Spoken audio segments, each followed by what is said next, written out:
जय हिंद समाजवादी साथियों। विधानसभा उपचुनाव में स्वामी प्रसाद पल्लवी पटेल का सपा को पूर्ण समर्थन। जी हाँ, आज हम बात करेंगे विधानसभा उपचुनाव को लेकर। जैसा कि आप लोगों को पता, उत्तर प्रदेश में कहीं ना कहीं अखिलेश यादव जी का जो प्रतिनिधित्व है वो बढ़ता जा रहा है और अखिलेश यादव जी लगातार धुआंधार तरीके से उन्होंने इस बार के जो लोकसभा के चुनाव में जो शानदार और उम्दा और बेहतरीन प्रदर्शन किया है वो कहीं ना कहीं काबिल तारीफ है। और वहीं पर लगातार अब देश भर में अखिलेश यादव जी की जो चर्चाएं हैं वो हो रही हैं और वहीं पर लगातार समाजवादी पार्टी के राष्ट्रीय अध्यक्ष अखिलेश यादव जी के नेतृत्व पर जनता भरोसा कर रही है। भरोसा करने के साथ ही साथ इस बार की लोकसभा के चुनाव में जहां पर समाजवादी पार्टी के 37 सांसद एक साथ जीत कर सदन में पहुंचे हैं और वहीं पर लगातार अखिलेश यादव के नेतृत्व में समाजवादी पार्टी बहुत ही शानदार प्रदर्शन कर रही है। वहीं पर जैसा कि आप लोगों को पता, उत्तर प्रदेश में 10 विधानसभा सीटें जहां पर उपचुनाव होने जा रहा है, जिस उपचुनाव के लिए समाजवादी पार्टी के मुखिया अखिलेश यादव जी लगातार बैठकें कर रहे हैं। बैठकें करने के साथ साथ लगातार जाति समीकरण को समझ रहे हैं। जाति समीकरण को समझने के साथ ही साथ लगातार समाजवादी पार्टी के प्रत्याशियों के नाम को लेकर लगातार मंथन का दौर जारी है। वहीं पर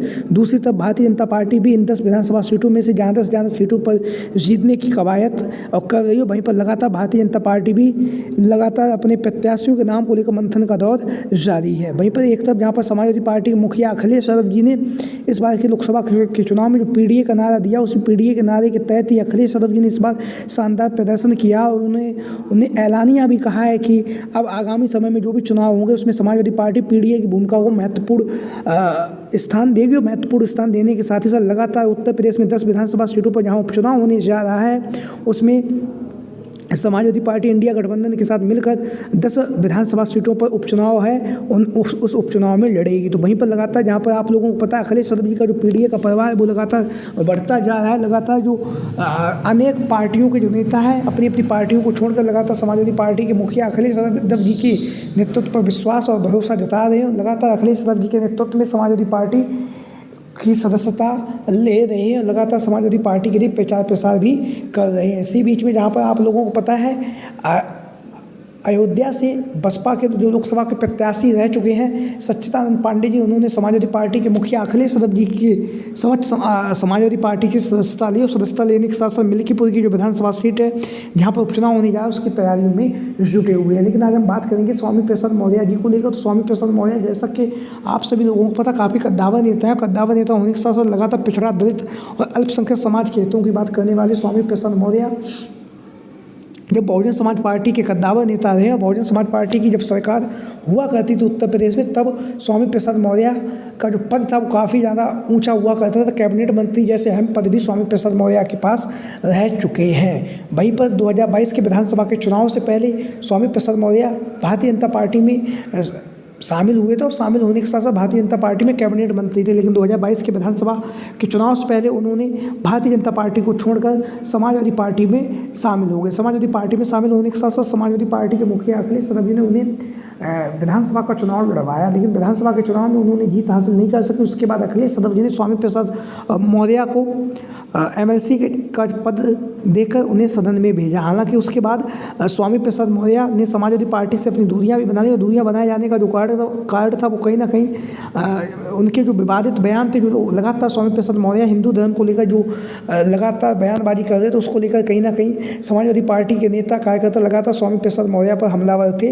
इसी से खिन्न होकर स्वामी प्रसाद मौर्य ने समाजवादी पार्टी से अपना इस्तीफा दे दिया। हालांकि उसके बाद स्वामी प्रसाद मौर्य ने कहा है कि अखिलेश यादव जी से हमारे व्यक्तिगत संबंध बहुत ही मधुर है, हमारी अखिलेश यादव जी से कोई भी मन मुटाव नहीं है। और उसके साथ ही साथ आप लोगों को पता भी होगा स्वामी प्रसाद मौर्य के बारे में लगातार खबरें चल रही हैं और खबरें अब ये चल रही हैं कि अखिलेश यादव जी को स्वामी प्रसाद मौर्य अपना समर्थन दे सकते हैं, क्योंकि स्वामी प्रसाद मौर्य जो मौर्य समाज में उसके कद्दावर नेता होने के साथ साथ कहीं ना कहीं स्वामी प्रसाद मौर्य का जो नाम है वो समाजवादी पार्टी के साथ जुड़ता हुआ दिखाई दे रहा है। और दावा ये किया जा रहा है जो रायबरेली की जो ऊंचाहार की जो विधानसभा सीट है जहाँ से समाजवादी पार्टी के जो विधायक है मनोज पांडे विधायक है, वर्तमान समय में जब अखिलेश यादव जी दल बदल कानून के तहत उनकी सदस्यता रद्द कराएंगे और जब वहाँ पर विधानसभा उपचुनाव होगा ऊंचाहार की विधानसभा सीट से, तब फिर यहाँ से जो मनोज पांडे के चिर प्रतिद्वंदी माने जाते रहे स्वामी प्रसाद मौर्य और उनके पुत्र उत्कर्ष मौर्य उनके खिलाफ 2 बार चुनावी मैदान में भी उतर चुके। मामूली से अंतर से यहाँ से मनोज पांडे चुनावी मैदान में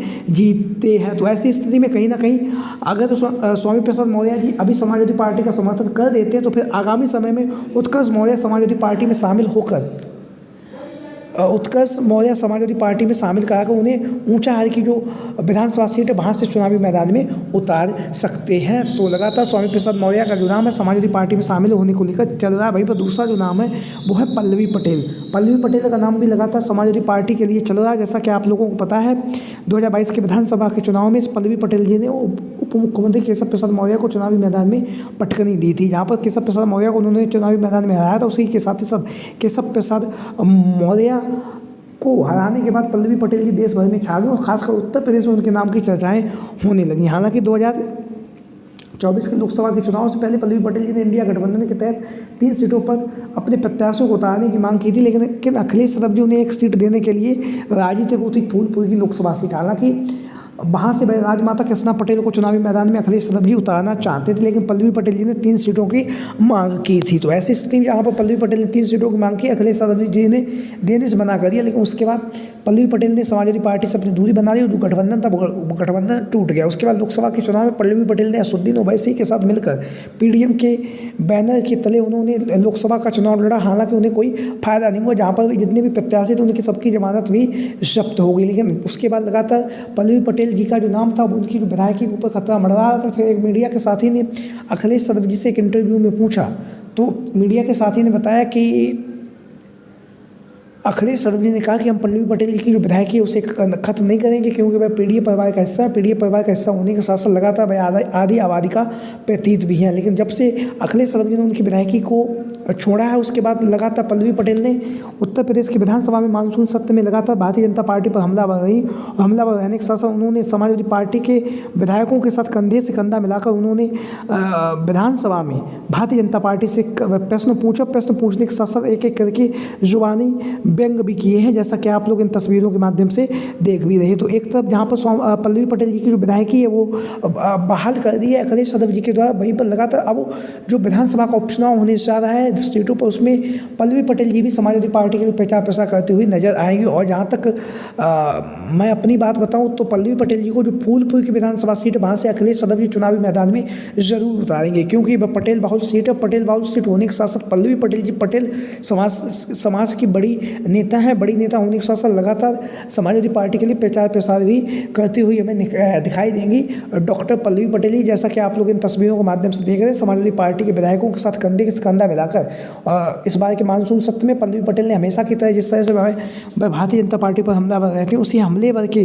साथ ही साथ उन्होंने इस बार के भी जो विधानसभा का जो मानसून सत्र था उसमें भारतीय जनता पार्टी पर व्यंग कसे हैं। आप लोगों की क्या राय है? सभी साथी कमेंट बॉक्स के माध्यम से अपनी राय जरूर है। इसके साथ ही साथ जो भी साथी चैनल पर आज पहली बार आए वो चैनल को सब्सक्राइब करें और वीडियो को लाइक करें। वीडियो को अंत तक देखने के लिए आप सभी का बहुत बहुत धन्यवाद एवं आभार। जय हिंद, जय भारत, जय समाजवाद, जय गणेश मिशन 2024।